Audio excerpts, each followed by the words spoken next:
I could blame a lot of people, but I do blame myself. I voted for this nonsense in the sort of vain hope that there was actually some sort of strategy or some sort of plan. I do regret voting at all. I wish I'd just stayed right out of it. My only saving grace is I drew a horrible image on my polling card, and hopefully it didn't go through at all, but I expect it did. What persuaded you to go in that direction then? So I guess relentless gaslighting from the media. Right. Everyone remembers the loud Brexit voters, the ones who'd never admit they were wrong. This is the other kind. Callers ringing LBC to say, quietly, that they regret it, that they believed there was a plan and that there never was. And what one of them names as the thing that fooled him isn't Brussels or boats. It's a newspaper he reads every day. Let's watch it together. And before I tell you to like and hit that subscribe button, please allow me the chance to earn that from you. I do regret voting at all. I wish I'd just stayed right out of it. My only saving grace is I drew a horrible image on my polling card, and hopefully it didn't go through at all, but I expect it did. What persuaded you to go in that direction then? So I guess relentless gaslighting from the media. Right. I'm a Daily Mail reader. I read it because I understand it. I do read The Guardian. I like it. I know they don't have a paywall, but you have to keep signing up to read stories and stuff. It's easy to go on the Daily Mail, and I understand the language they use. Okay. I don't particularly like the way they speak and the way people are. I tend to be a bit of a freedom fighter on there. And okay. But that is your change opinions. So it's a simple ease of access, really, that explains. Yes. Yeah. And they did. They relentlessly gaslighted us, and it's not about people. Where I come from, it's not a desirable area to live. Nobody wants to be here. But all our work went. All the factories went. We lost the Tam Brands factory. We lost sewing factories. We lost credit card making factories. They just all went. Yeah. And they were a little bit semi-skilled. So we've gone from just working in supermarkets and finding jobs where we can and driving. A lot of the people, we were promised our jobs back. We were promised semi-skilled work. We really thought we were going to start making things again.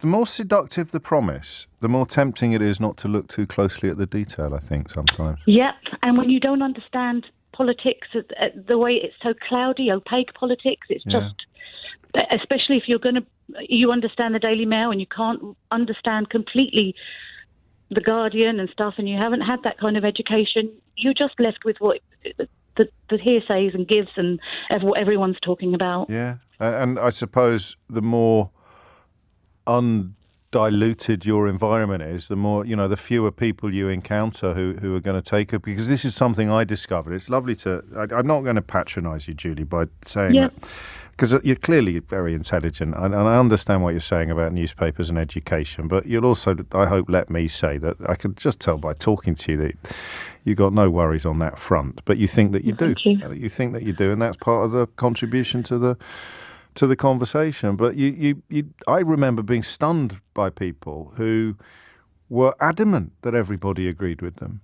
And it took me a while to realise that every single person they met did agree with them, whether it was in the pub or online or in the the canteen at work. That's what you're describing, an almost unchallenged position reached by gaslighting or by media lies, but unchallenged by... a community formed. Exactly that, yes.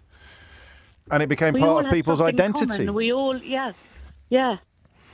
But that's exactly what happened. But the difference is, the morning that vote came in, and it didn't go the way everyone wanted it to, it wasn't until that moment that we were all the dregs of the universe now.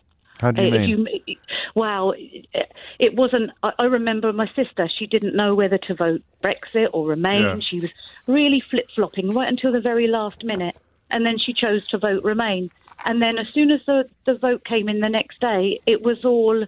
the tables had turned, and there was a gang of nastiness on everyone that had voted Brexit for whatever reason. It just completely turned, and then we were all like turds in the swimming pool, but we weren't before that.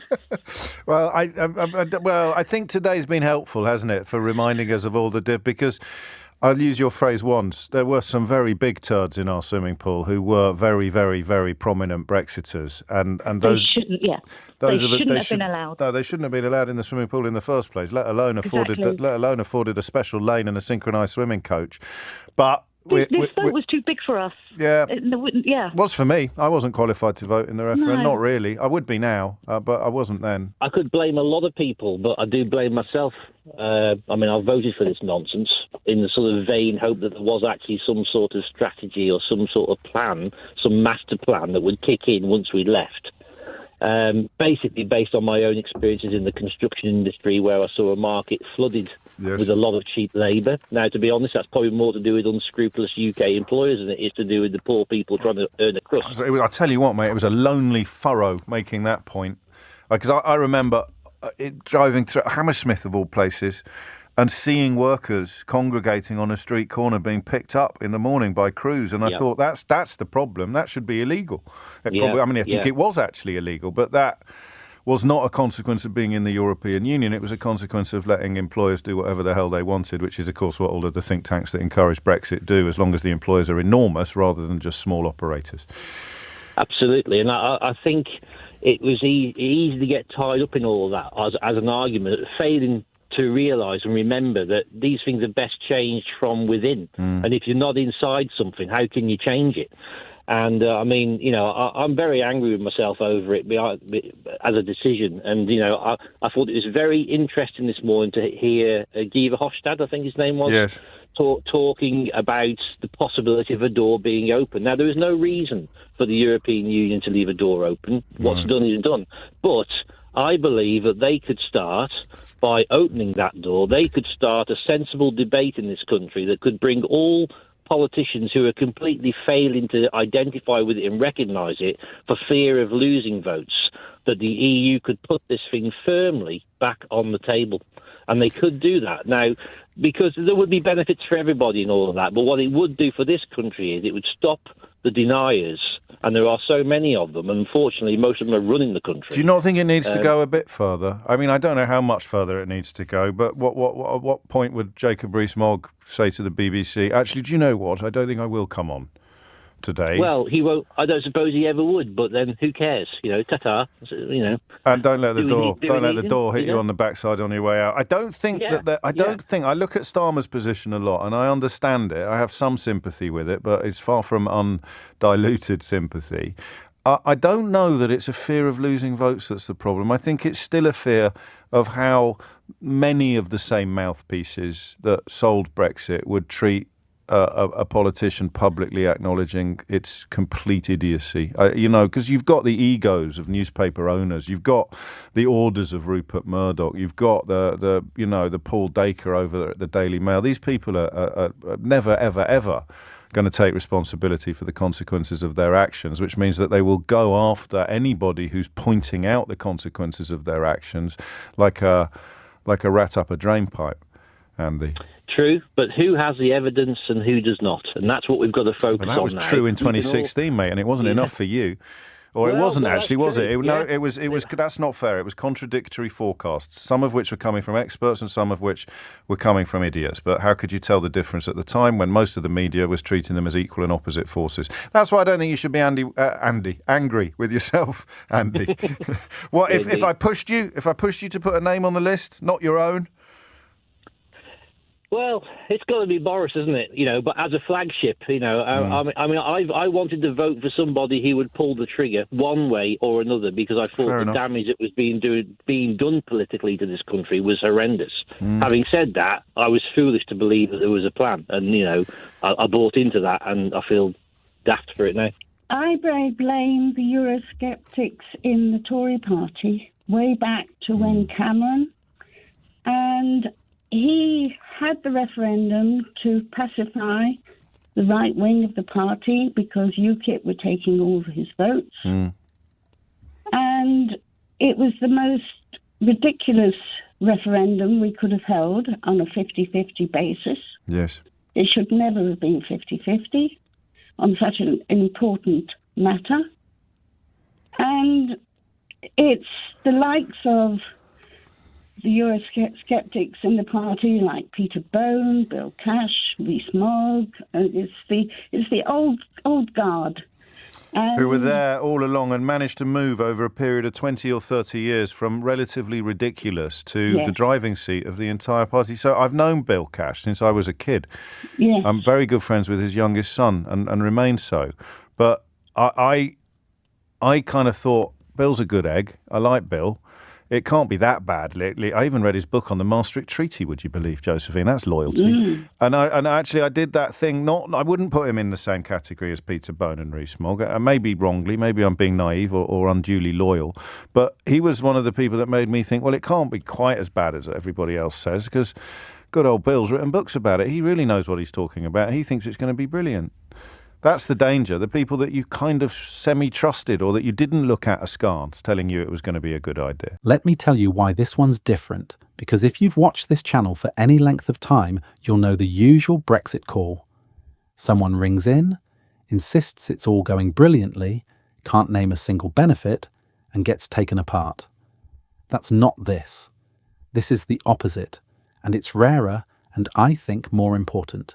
These are people who voted leave and now regret it. And instead of gloating, James O'Brien does something you don't see enough of. He refuses to blame them. He goes out of his way, twice, to tell a caller called Andy not to be angry with himself. He tells another Julie that he's not going to patronise her, that he can tell she's sharp. And then he spends the whole conversation pointing the blame somewhere else. Upward, at the people who actually did this. So let's follow where he points, because it's the heart of the thing. Start with the first caller. Asked why she voted the way she did, she says, relentless gaslighting from the media. And then she says something disarmingly honest. She's a Daily Mail reader. She reads it because she understands it. She's tried The Guardian, she gets it, but it's behind sign-up walls and the Mail is just easier, the language is plainer. And here's the part that matters. She isn't stupid, and James says so directly. She's describing something that happens to millions of people. You read the paper that's easiest to reach, it tells you the same thing every day, and slowly that becomes not just your opinion, but your identity. And James adds the piece that completes it. He talks about people who were adamant that everybody agreed with them, and how it took him a while to realise that every single person they met really did agree with them. In the pub, online, in the works canteen, an unchallenged position, not because they're foolish, but because nothing in their day ever pushed back. That's the machine. It's not that people were lied to once, it's that they were never once contradicted.